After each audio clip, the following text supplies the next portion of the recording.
If you're getting your investment education and knowledge from TikTok or Instagram, you're probably going to fail. Those people are not professionals. They are paid to give a hot take on something, and that's how they make their money. I would think that if you saw their behind the scenes life, you would be extremely disappointed because, as we know, social media is the best of the best, and it's not showing the reality of what life is. So if you really want to learn and educate yourself, read a textbook like some of the ones I described. Go find someone who's highly educated locally in your area to give you an actual education on the things you're looking to learn about. Welcome back to the Power Family Podcast. I'm your host, Terry Willis. In a recent episode, we explored the legacy of money with Sherry Rash, how families pass down beliefs, habits, and emotions around finances. Today, with Brian Pultro, we are taking that conversation deeper because legacy is not just what we leave in a bank account, or it will. It is also what we leave in the hearts, minds, and memories of our children and grandchildren. Brian is a Navy commander, financial planner, behavioral finance advisor, husband, and father of 3 sons. His life has been shaped by military service, leadership, fatherhood, and helping families understand the emotional side of decision-making. In this conversation, we explore what legacy really means beyond money, the discipline we model, the time we give, the values we live, and the patterns we break, and the presence our families remember. Before we begin, please take a moment to subscribe, follow, or share this episode. It helps us to reach more parents, grandparents, and families who are trying to build stronger connections across generations. Brian, welcome to the Power Family. Good morning, Terry. Brian, Thank you so much for having me. I appreciate it. Thank you for being here, Brian. Brian, I've invited you on as a guest because of the interest that you've taken in interests and learnings and teachings in which you can share with our audience about the financial matters when it comes to families.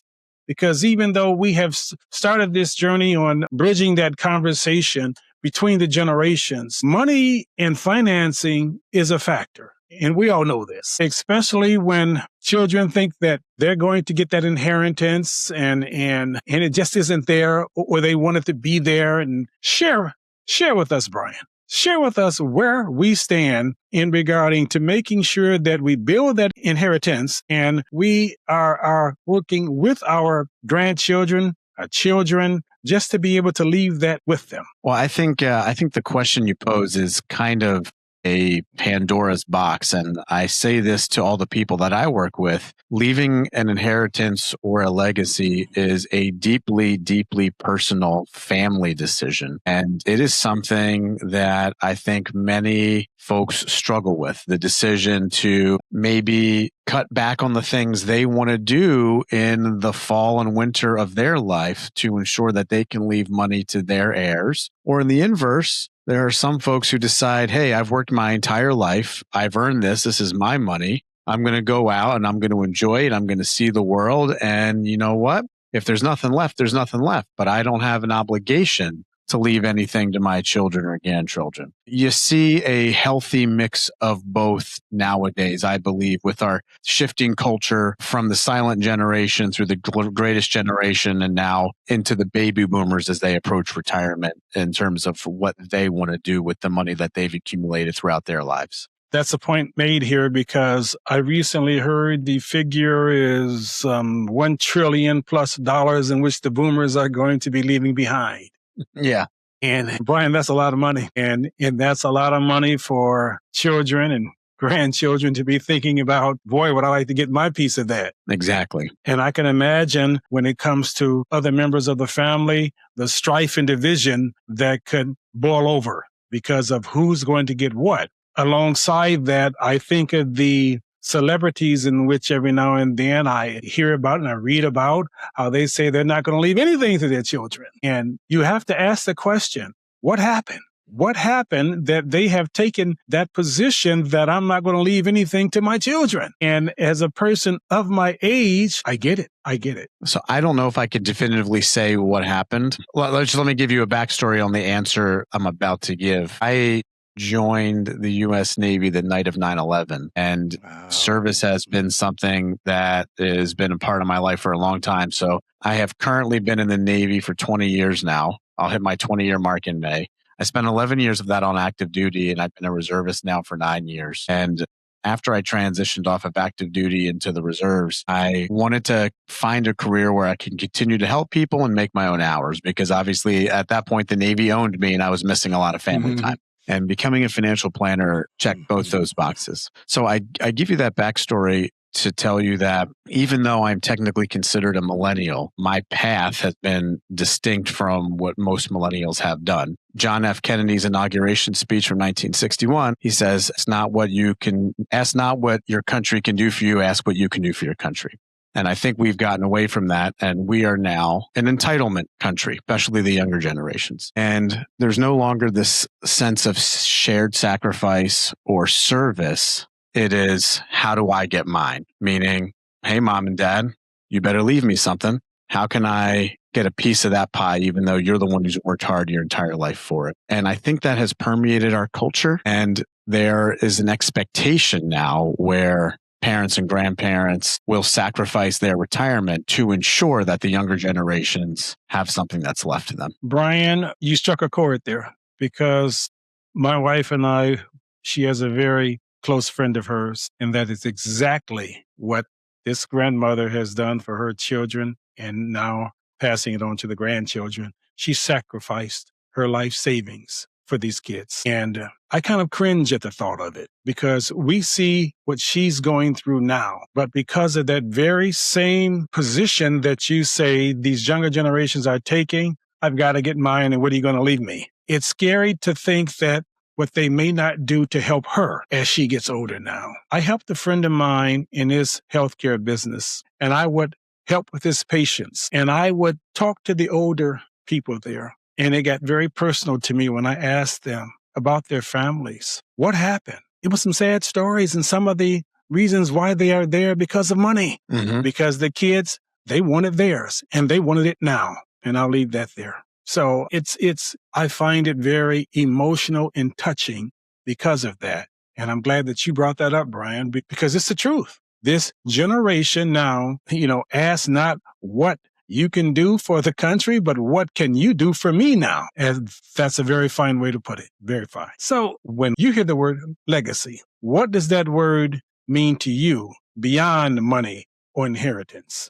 So when I think of the word legacy specifically as it relates to me, I don't think of money inheritance, period. The only thing I think about is, are my sons going to be good citizens that contribute to society? Period. End of story. That's it. There's nothing more to it than that. And you are. Yeah, sorry, I don't really have example of it because it's cut and dry to me. Yeah, a legacy isn't the amount of money you leave in a bank account to somebody. It's whether you've raised good human beings that are going to make a difference in the world when you're long gone. And as I read your bio, and as I shared with you before we went on air here, you have truly contributed to society. And again, I say thank you. And so I can relate to what you're saying about, it's not about the money that you're going to leave. You have merely provided them the tools in which to establish themselves in life. What are they going to do with it now? And it's not the money. Exactly. Yeah. Wonderful. Wonderful. A lot of families think about legacy in terms of what they leave behind financially. What do you think families pass down emotionally without even realizing it? I think the biggest thing is traditions. Traditions are something that bind families together. And when those traditions get lost, I think slowly the quilt of a family can start to peel apart. And I say this from my own personal example. I grew up in a large Italian family.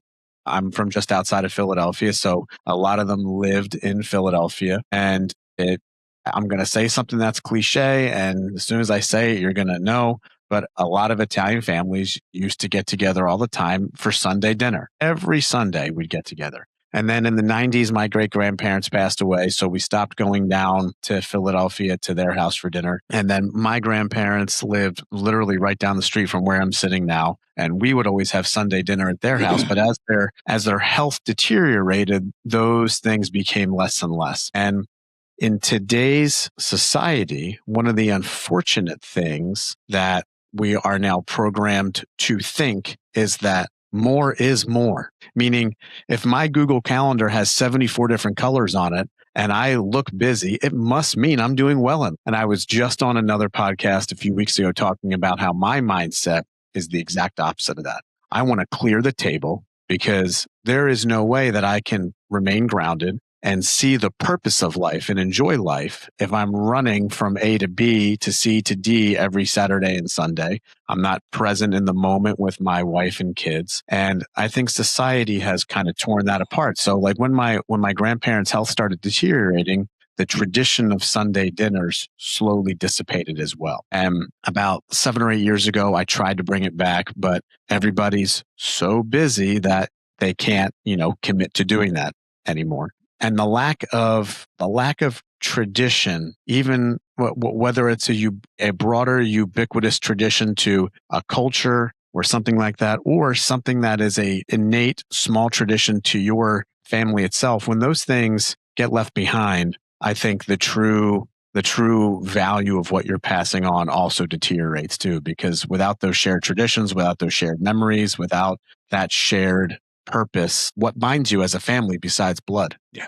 DNA. Yeah, that's it. And as you know, in today's day and age, which I do agree with, it's kind of healthy. I think a lot of folks my age and younger have taken the viewpoint that, hey, just because we share DNA doesn't mean we have to be close or I have to have you in my life, because sometimes that can be detrimental to our mental health, which I agree with. But some of the contributing factors of that are those loss of tradition, seeing each other on a weekly or monthly basis. And that's, I think, been an unfortunate part. And the question was, what else can you leave besides money? And the answer was hopefully traditions. And I try my best to create traditions with my family. But unfortunately, those things are kind of fallen by the wayside as society progresses. You hit that head on, because one of the things in which, I began sharing with you what we have learned doing this podcast since we started it. And one of the things in which we have learned greatly is the word estrangement. And you just ended your talking there by putting your finger on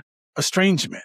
We've become estranged to our own family members. And as you know, it's this thing now where younger people, they really cut their parents off. Total estrangement. So that's another facet of what we have to try and work with here, because the issues are not just one. Our mantra is to start the conversation.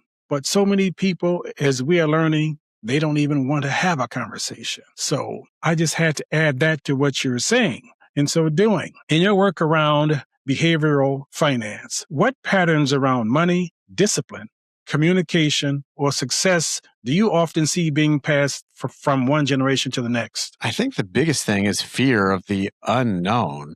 And unfortunately, as you know, in the school systems, we don't teach finance classes anymore. So like my oldest son he's in 7th grade now. I just got his schedule for next year. He'll go into 8th grade, and he's taking the equivalent of what we would have known as home economics. I forget what it's called now. They've changed the verbiage of it, but it's how to cook, how to do laundry, right? But nowhere in there does it say, we're going to teach you what a stock is. We're going to teach you how to balance a checkbook. We're going to teach you what a bond is, right? So we don't teach this to our children today. And then, this is a frustrating part for me, only because, going through what I did in ROTC, I was required to take physics and calculus, and I get it. But, I've never used physics. I've never used calculus. And we're teaching those things to our children, but we're not teaching them real life skills that they'll need. So that's why I say it's the fear, because, a kid graduates high school at 18 or college at 22. They're out in the real world. They're getting a paycheck. What percentage of this paycheck do I put towards investments? What is this target date fund that says target date 2050? What does that mean? What is it designed to do? And I think a lot of it is fear of the unknown. And in the behavioral finance piece, when we're not educated, we make the wrong decisions at the wrong time. And that's where changing behavior of folks is really what my passion is. And just to give you a very quick example of that, I always ask folks, if you walked into a grocery store and saw just Ben & Jerry's ice cream was on sale for $1.99, what would you do? The answer is always, I would buy more. You would not assume that this ice cream had salmonella or E. coli in it. It's just a great deal. So why do investors freak out when their blue chip portfolio temporarily goes on sale for 10% off or 15% off? You would jump at the Ben & Jerry's. Why would you not jump to buy more of your blue chip portfolio when it's on sale? And that's because of fear of the unknown. When their investments go down, they assume something must be wrong with the underlying companies I own. It's bad. I got to get out. I got to sell. But when Ben & Jerry's is on sale, we scoop up more. So it's been my adult life work after the Navy to try to rewire how folks view their investments, temporary declines in the market. So they have I believe education is empowerment. So the more educated they are, the fewer mistakes they'll make, the more their wealth will grow. And then if they choose to, they have the opportunity to transfer that generational wealth to the next generation because they haven't made the mistakes that historically we've seen people make. And that is having an educated mindset about finances. Absolutely, 100%. And how does one begin to want to educate their grandchildren or their children about this? There are many great books on this topic that are some easy reads. The one that comes to mind is Millionaire Next Door. That is a great book for younger folks to read. Think and Grow Rich. And then there's a more recent one called The 5 Types of Wealth by Celeste Bloom, which just came out. And that talks about more than just money wealth. It talks about health wealth, time wealth, social wealth, more of an all-encompassing lifestyle book. But, what I would say to folks is, and this might be harder for younger generations to stomach, is if you're getting your investment education and knowledge from TikTok or Instagram, you're probably going to fail. Those people are not professionals. They are paid to give a hot take on something, and that's how they make their money. I would think that if you saw their behind the scenes life, you would be extremely disappointed because, as we know, social media is the best of the best, and it's not showing the reality of what life is. I guarantee you they're not filming stuff of them washing their dishes or picking up their dog's poop on a walk, right? The reality of everybody's life. They're showing you this phony image that they want you to see and then telling you exactly how they got there, which for the most part is snake oil. So if you really want to learn and educate yourself, read a textbook like some of the ones I described and go find someone who's highly educated locally in your area to give you an actual education on the things you're looking to learn about.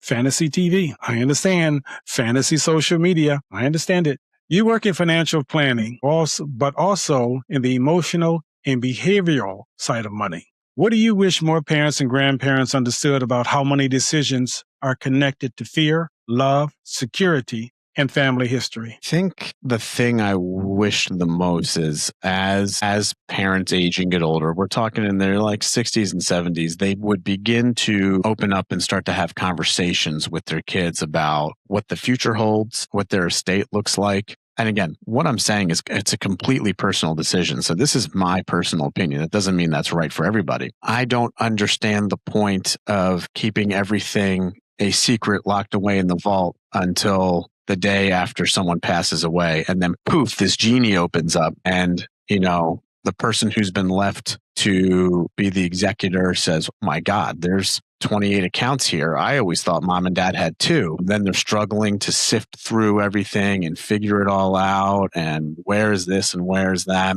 And and again, this is a generational thing. I think it's a silent generation and baby boomer generation thing that you just don't talk about money. And I think that needs to be broken because not only can the older generations have a peace of mind that their executors or kids, whoever, when they pass away, have a firm understanding of what they're leaving and what their wishes are, then the beneficiaries and heirs won't be surprised by all these things they never knew about. It's like we do this weird, awkward, silent dance with this huge elephant in the room. Everybody knows what's going to happen, but no one wants to say what's going to happen. It's super weird.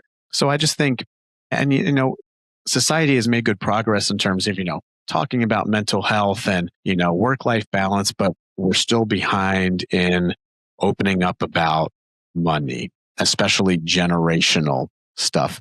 And I get it. I think some parents are concerned with the fact that, hey, if my kid knows that when I pass away, they're going to get $3 million, they may not work as hard. I get it. But how do we strike a fine balance where there's there's no surprises, and their wishes are also met at the same time. No pun intended, but I think you have the $1 million question there.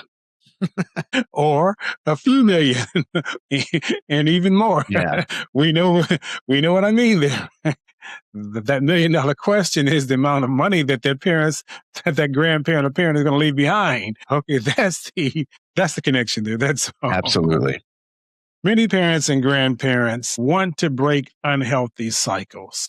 Sure they do. How can a family begin to change inherited patterns with honesty, but also with compassion? I think starting early and teaching your kids about the realities of money is such an important thing. So as a financial planner, we have an office here, and my kids come to my office and they clean the office every weekend, right? So they take out the trash, they sweep the floor, and, I do because I want them to see that when they were younger, they had this mysterious thing. They called my office my workshop, and they literally thought I walked into work, came in and pushed a button and printed money and gave it out to my clients. And that's how it was made. So just having them come in, see, understand that it's not what they think it is, and then earn a few dollars in the process to feel like they're contributing to the business, which is obviously going to fund college for them and things like that. But just teaching your kids about money, and there's different parenting ways to do that. You've seen one of the old adages that I just think is funny is you take your kid out for ice cream,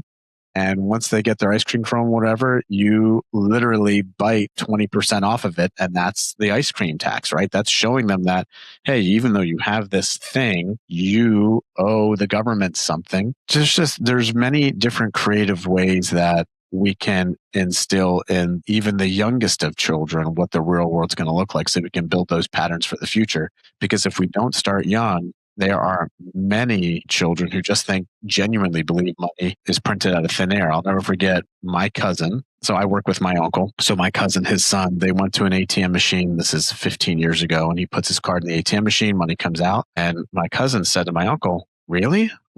This is how easy it is? You just put this piece of plastic in the machine and they just give you money?" And that was an eye-opening thing for my uncle. He was like, "Whoa, this is not how it works." Right? I had to put the money in the machine. I had to work hard to put the money in the machine. It's mine that's coming out. It's not just free money. So, there's different creative ways today that, kids can start learning early. But I do think it's critically important that at the earliest stages, 7, 8, 9, even the simplest lessons, if they're selling lemonade outside on the corner, right? If they make $10 in a day, maybe you keep 2. One goes to Uncle Sam and the other goes to a future investment. Right? That's 20%, just to show them that this is how the world works and kind of get them into that mindset for the future. That dollar is cut into pieces. Sure. All of it is not yours. And foremost, Uncle Sam gets his. Absolutely. No matter what. Otherwise, they will come knocking. Yeah. Sure. There's a difference between providing for your family and building a meaningful legacy. From your perspective, how can parents and grandparents make sure they are not only leaving resources behind, but also leaving values, wisdom, and emotional strength? Put me on the spot here, Terry. That's a tough question. Take your time. Take your time. Because this is that passing down. That's something special. And sometimes I know it may take a thought or two, because if someone were to ask me that question, I think I have to stop and think about it as well. I think we started this conversation a little bit ago about, this mindset of how do I get mine and not contributing to society. Yes, I do believe that. I believe that the vast majority, 99% of parents, obviously want their children's and grandchildren's future to be better than their own. And they will work hard over the course of their lives to ensure that occurs, as well as be able to leave them something when they pass away. The thing that I hope a lot of folks do, and I try to do this every day, is to ensure that the younger generation doesn't view that inheritance, that bank account, as some kind of deity that they should worship. And that is the be all end all, that parents instill values in their children that will allow them to understand the sacrifices it took to build this inheritance. And then when they do inherit it themselves, they realize what it took for it to get where it is today, and then use it for something altruistic in their future. Not just, I got this inheritance, I'm going to go buy myself a brand new Corvette. It's, how can I put this money to work? Maybe for me now, but also for my grandkids, meaning great grandkids that my parents never even met.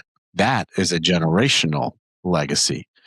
I hope folks try to make it a healthy mix of both by instilling those values and raising good young children and simultaneously working to build them some sort of inheritance. Once they do get that, I think the combination of those two things will do good for the future as well as generations unborn. Thank you for sharing that. Your military service has included leadership, deployments, sacrifice, and time away from family. How did those experiences shape the way you think about time, presence, discipline, and the kind of memories we create with the people we love? I don't know that we have enough time to go into all of that because I could spend hours on this, but I will sum it up as the time away from my family literally changed my physical relationship with how I perceive and feel time. I've read a bunch of books on this topic. The two most influential ones are a book called 4,000 Weeks by Oliver Berkman, and then a book called Reconnected by Carlos Whitaker. My relationship with time is almost like I can see it. Like there is a hologram hourglass next to me at all times.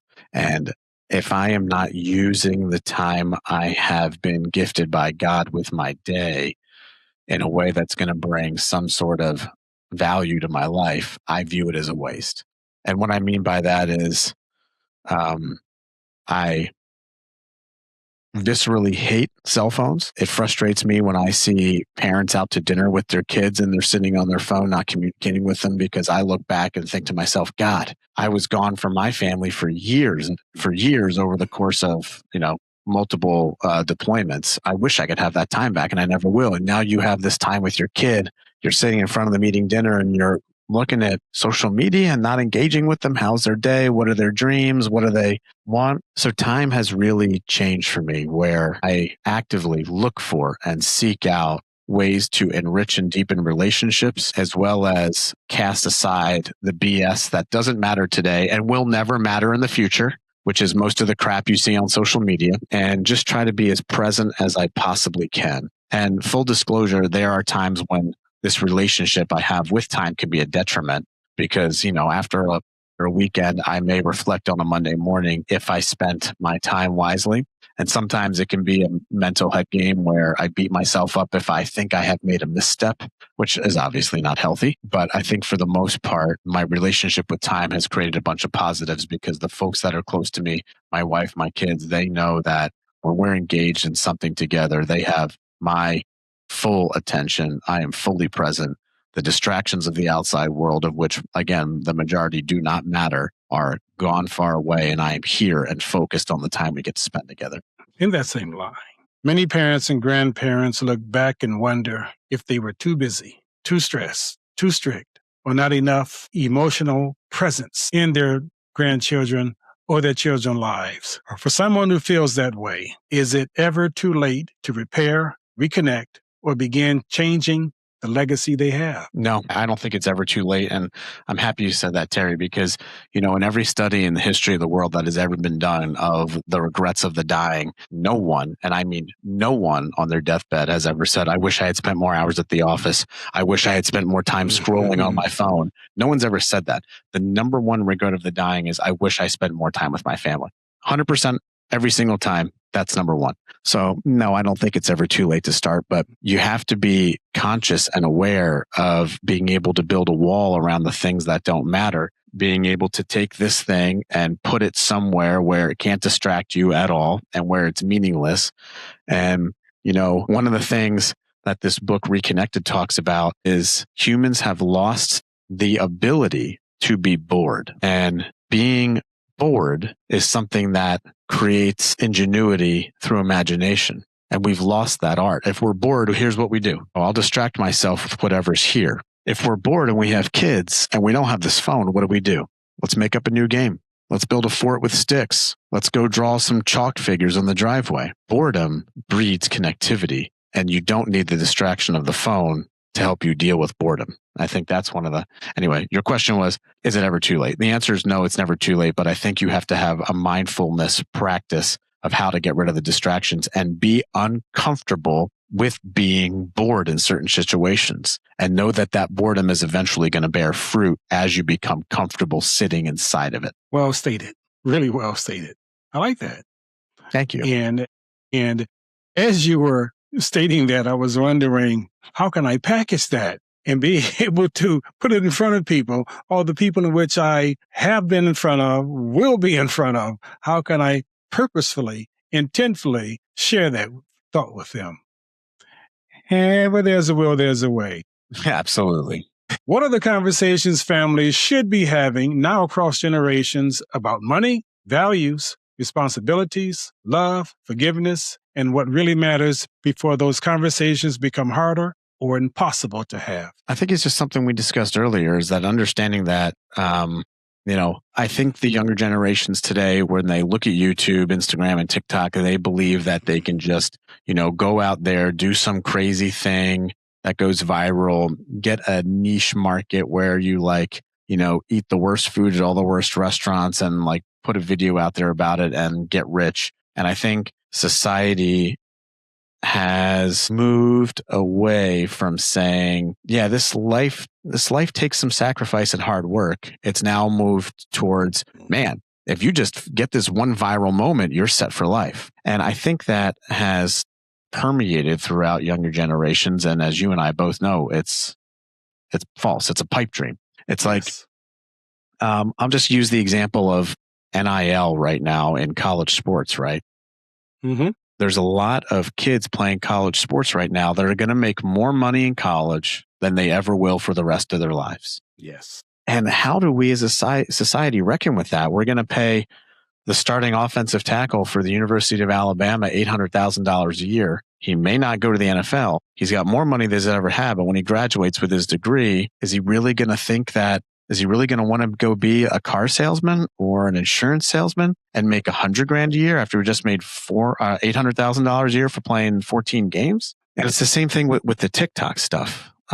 So as folks get older and they talk about money and conversations and love and legacy, it's the younger generations need to know that what they're going to inherit and what their parents and grandparents have took so much sacrifice and so much hard work. And I don't think that is something younger generations can even fathom today. And that conversation is deeply important because I think older folks, rightfully so, are very deeply, deeply attached to what it took to build this wealth for their kids and grandkids. And I think they have a justifiable fear that once it's left to them, the TikTok society will take over and they'll blow it on stupid stuff or think that they can, grandma left me $200,000, whatever. That's peanuts because I'm going to go out there and I'm going to jump off a bridge into a pond and I'm going to make millions because this thing's going to go viral. So just, we live, and you said it earlier, Terry, I think younger generations live in a fantasy land. And I think it's incumbent on folks who have, been through the hard knocks and live life to really, really beat into them that what you see on the phone and what you see on TV is not reality. And we need to prepare them for reality and show them that their parents and grandparents had a harder reality and it took a lot of sacrifice and discipline to get where they are today to be able to leave them what they're going to leave them. Profoundly spoken. As we begin to wind down here, I want to ask you or share with you or state to you, one day your sons will be grown and telling their children stories about you. When you think about their future, what do you hope they say you taught them? Not just through your words, but through the way you lived. If they say, hey, tell us about dad in one sentence, my ultimate hope is they say that I was kind, that I was reasonable, and that they knew without question that I loved them with my whole heart. And that I was a good father. That's when I pass away, hopefully, if it's not filled, I'll be buried at Arlington National Cemetery. And the things that will be written there, part of them is set by the VA, but then the others can be chosen by my family. And I hope it's literally 3 words. Well, technically 4 words. Good husband and father. That's it. What else do I need? Right? I mean, what else is there to life besides being good at the 2 most important jobs God has given you, which is be good to your spouse and ensure that you raise young men and young women that are going to be good and contribute to society in the future. If those things hold true, I am the richest man in the world. And that is what family is all about. That's it. Absolutely. It's what you leave behind. It's the tools in which you give them as they walk through life and what you leave behind for them. And it's not all in money. It's not money. Money I is the actually tool. don't know that any of it is money. Yeah.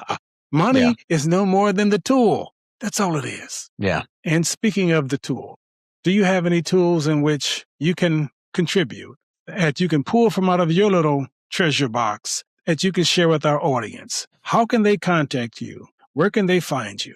What words of that wisdom can you give the audience as we draw to our end here? I may be dating myself here. 1982, the lead singer of the Eagles named Don Henley, he came out with a song called Dirty Laundry.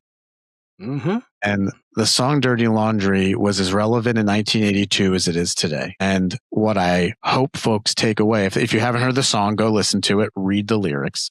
Oh, I know it. Oh, yeah. Well, yeah. Some folks who are listening who are a lot younger than us probably have no idea what it is.